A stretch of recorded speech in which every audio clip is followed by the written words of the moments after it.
Hey there, guys. Alright, today we are on to week 51 of the Great War. 1 week away from week 52. The tumbling giant, Russia's army is on the verge of collapse. Now, before we dive in, I do want to put a disclaimer that my mental health has been struggling lately. So, these videos are probably, I don't know how long it's going to be, but the videos are probably going to be shorter. Essentially, I don't like doing it. I wish I could talk more, but I'm probably not going to be able to. Um, but I also cannot miss a day of upload. I'm not at a size on this YouTube channel to afford to be able to do something like that.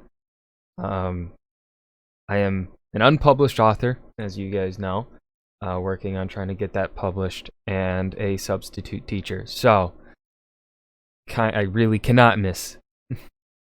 If I want money, you really cannot miss a day of upload. So, just gonna have to put up with it, and I'm gonna have to put aside my brain and just go low effort, even though I don't want to go low effort. So yeah. So that's gonna be the foreseeable future. Maybe there will be a video where I'm able to talk a lot, but yeah. Make sure you guys go and join the Discord, join the community. Would love to have you.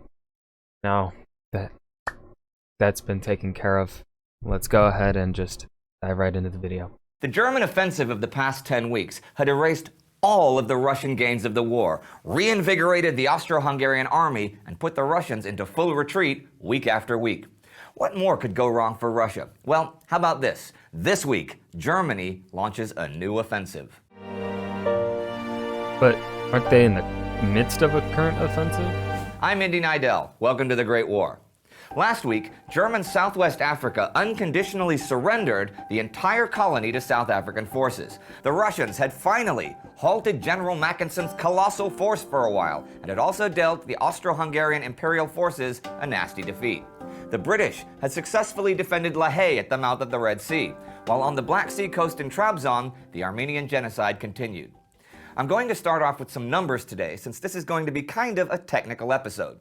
Oh. The Germans announced that for the month of June, last month, in the Eastern Theater from the Baltic to the Pilica, they'd taken 25,595 Russian prisoners, and in the Southeastern Theater from the Pilica to Bukovina, 140,650. The Austro-Hungarian General Staff reported taking 194,000 prisoners during that same period, so that's a total of 360,245 Russian prisoners taken in 1 month.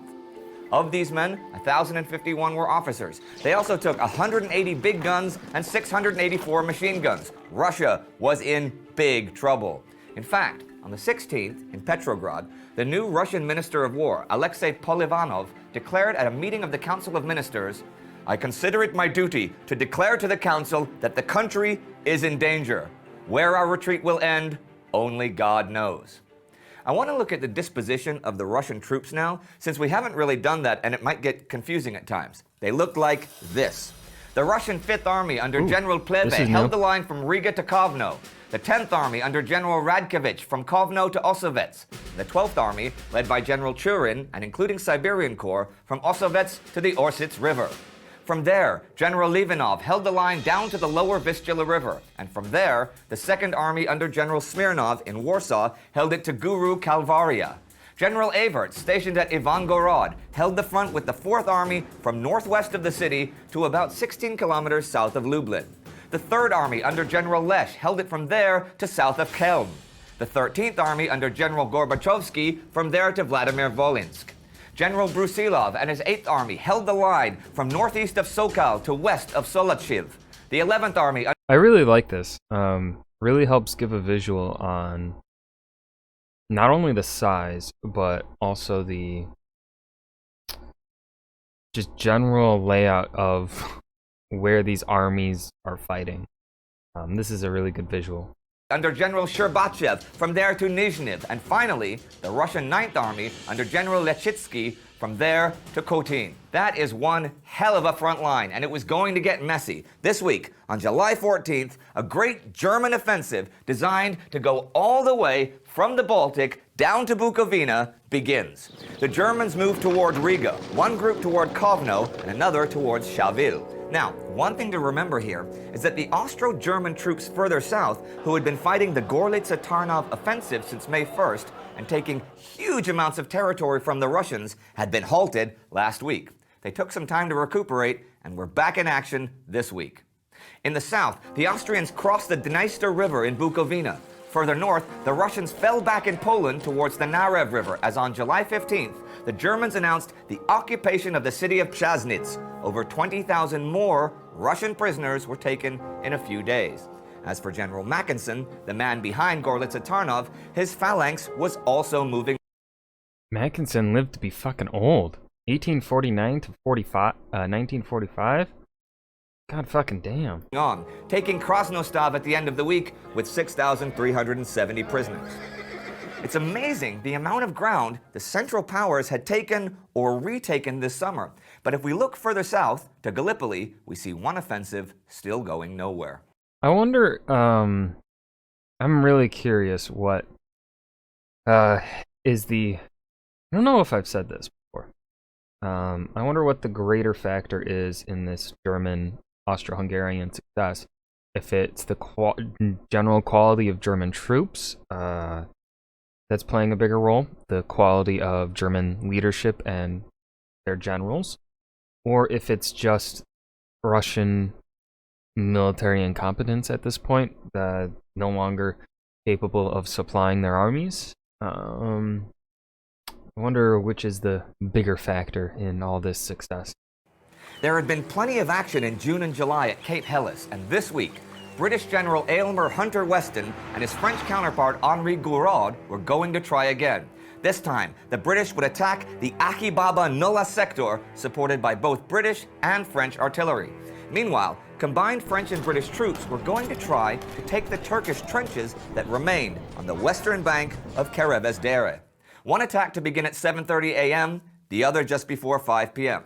So, the first attack began after a preliminary artillery barrage, and as the French and British secured the first of two lines of Turkish trenches, confusion began to descend. It was because what looked like the third trench line, the final objective, turned out to be only about 2 feet deep and undiggable, so they eventually had to retire since there was hardly any cover. The second attack still went off as planned, and it followed exactly the same pattern. Artillery barrage, bloody attack against resistance, confusion when the third trench again turned out not to be a third trench, and then eventually a retreat and a consolidation at the second trench line. The next day saw more attacks and violent counterattacks, and the Turks would take a total of nearly 10,000 casualties, far more than the Allies. But they could easily bring up reserves, so you have to realize that at this rate of taking territory, it would take the Allies years to actually take Akibaba or Kilid Bar, two major goals. Here's Major General Granville Egerton's assessment of the events of July 12th and 13th. The fighting of this battle was premature, and at the actual moment, worse than unnecessary. I submit that it was cruel and wasteful. The troops were tired and worn out. It was well known to the higher command that large reinforcements were arriving from England. Was it not therefore obvious that the exhausted garrison at Helles should be given a fortnight's respite? If the conception of the battle was wrong, the tactics of the action were worse. The division of the attack was positively wicked. It was quite simply a waste of lives. Even General Hunter Weston himself wouldn't be there for much longer, actually. He began to suffer the effects of heat stroke and was evacuated home soon after.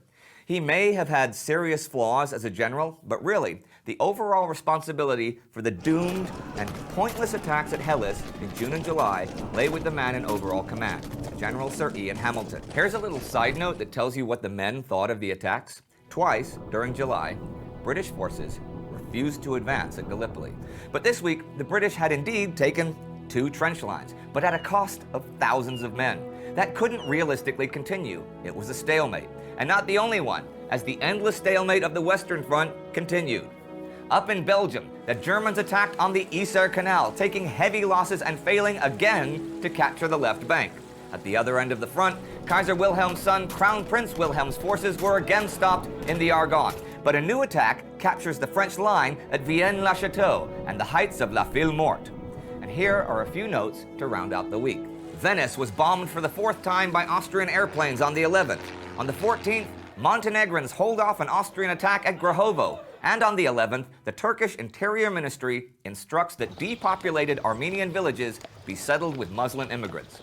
Also this week, the German government took control of the German coal industry, and in Britain, the National Registration Bill passed the House of Lords. And that was the week. The Germans beginning a new offensive in the north, while they and their allies mercilessly continue an old one in the south. The British, French, and Turks losing thousands of men basically for nothing at Gallipoli. The Belgians holding off the Germans, but the French not faring quite so well. But however bad things were at Gallipoli, they were nothing compared to what was happening to the Russians. I mean, not just losing close to 400,000 troops as prisoners in a month, and that's not the dead or wounded. Russian casualties had topped 1 million in early 1915. Just the officer losses by the end of 1914 were greater than the number of total officers at the beginning of the war. One source says 50% more. Who was going to replace them? Who was going to lead or inspire the troops? Promotion from within the ranks was often counterproductive, since over half the troops were illiterate. Many at home who had the education got deferments. There were even fewer non-commissioned officers. The desperate need for replacement troops meant that loads of new soldiers arrived after 2 or 3 weeks of training without weapons. And all of those prisoners being taken by the enemy meant vital equipment being taken by the enemy that was not replaced. Russia had millions of men and almost endless land, but would that be enough? And how many millions of men must be lost before the Germans and Austrians could be stopped? And with Germany launching a new, ambitious offensive, it would only get worse. By this point in the war, we were now looking at death and destruction on a scale never before imagined. But don't get the wrong picture here. The Russians were certainly not incapable of anything. Just in February, the Austrians were afraid the Russians were going to invade their homeland. Who knew that the Russians were better prepared for mountain warfare in winter? You can check out how that went in our episode from week 29 right here. But that was... Hindenburg's final offensive was week 29? Holy shit. Okay. Yeah, that was the tumbling giant Russia's army on the verge of collapse. The Great War, week 51. This was a decent episode. I think it was well paced. Definitely, now that there is movement, quite a lot of stuff happening on the Eastern Front, it certainly helps the overall, I think, pacing and content within these videos week by week, because the Western Front's just a stalemate, will be for quite some time. Same with the Italian, Austro-Hungarian front. The fighting with the Ottoman Empire might start picking up, though, in 1915 or 1916. I don't know when Lawrence of Arabia really began his hijinks, when the Arabs started rebelling against the Ottomans in full. But whenever that happens, that should also add quite a bit of content to these weekly episodes. That'll be interesting to hear about, hopefully, if they cover them. But yeah, that was week 51. I hope you guys enjoyed. Remember to hit that like button and subscribe for more. I will see you guys in the next video. Peace.